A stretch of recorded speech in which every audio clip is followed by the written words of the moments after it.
Hello everyone, আসসালামু আলাইকুম। কি অবস্থা সবার? এই ভিডিওটা শুট করা হয়েছিল ঈদের সময়। ঈদের ছুটিতে আমরা সবাই গিয়েছিলাম খালামণির বাসায়।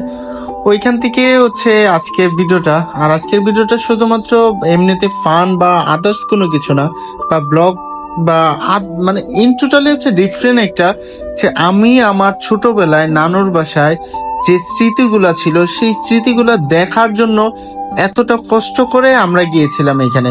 একটা সময় আমরা রাস্তা দিয়ে রিক্সা নিয়েও যেতে পারতাম, কিন্তু সেটা না করে আমরা এই ক্ষেতের মাঝখান দিয়ে, এগুলো সব আমাদের এইদিকে ক্ষেতই বলে, আপনাদের ওইদিকে কি বলে অবশ্যই জানাবেন। আজকে এতটা কষ্ট করে আমাদের ওইখান থেকে প্রায় অনেকটা দূরের রাস্তা আমরা হেঁটে হেঁটে গেছি। আর নর্মাল যদি রাস্তা হতো তাহলে বলা যেত এটা সম্পূর্ণ ক্ষেতের যে আইল থাকে, আমাদের এদিকে আইলই বলে, এই আইলের উপর দিয়ে হেঁটে হেঁটে কাদা, তারপরে তো সাপের ভয় আছে।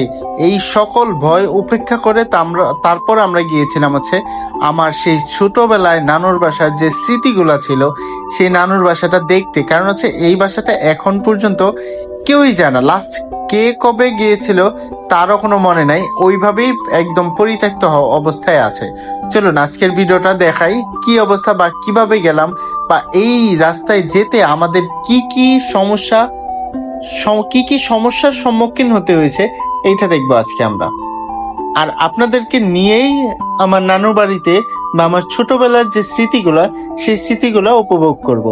অলরেডি আমরা অনেকটা দূর চলে আসি, আর এরই মাঝে কে কতবার যে পড়ছে তার কোনো ঠিক ঠিকানা নেই। কারণ এইটা এত বেশি চিকন ছিল, একদমই হাঁটা যায় না।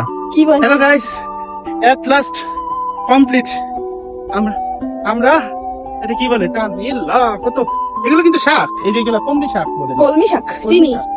আর এইগুলা গরু খাইলে যে পুষ্টি, এই যে ঘাসগুলো একদম সতেজ ঘাস, এই যে দেখেন সতেজ। আর এট লাস্ট এই যে আমাদের অবস্থা, এই যে এট লাস্ট উই আর ডান।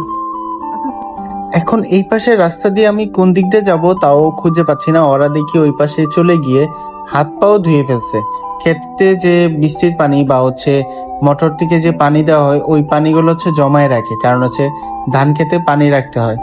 তো আমি বারবারই সবাইকে বলতেছিলাম আসো তাড়াতাড়ি আসো তাড়াতাড়ি আসো, কারণ অলরেডি সন্ধ্যার কাছাকাছি হয়ে যাচ্ছিল।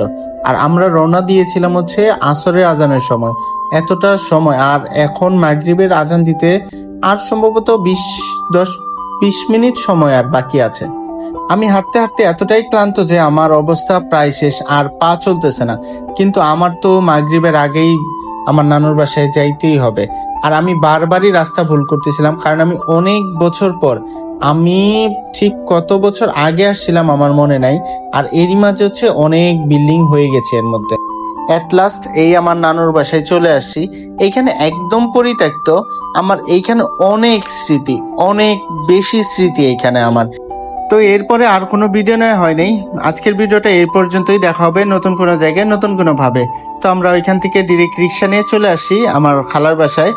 তো এইখানে এটা আমার আব্বাজান, ওর জন্য সবাই দোয়া করবেন। দেখা হবে আবার কোনো নতুন ভিডিওতে। আল্লাহ হাফেজ।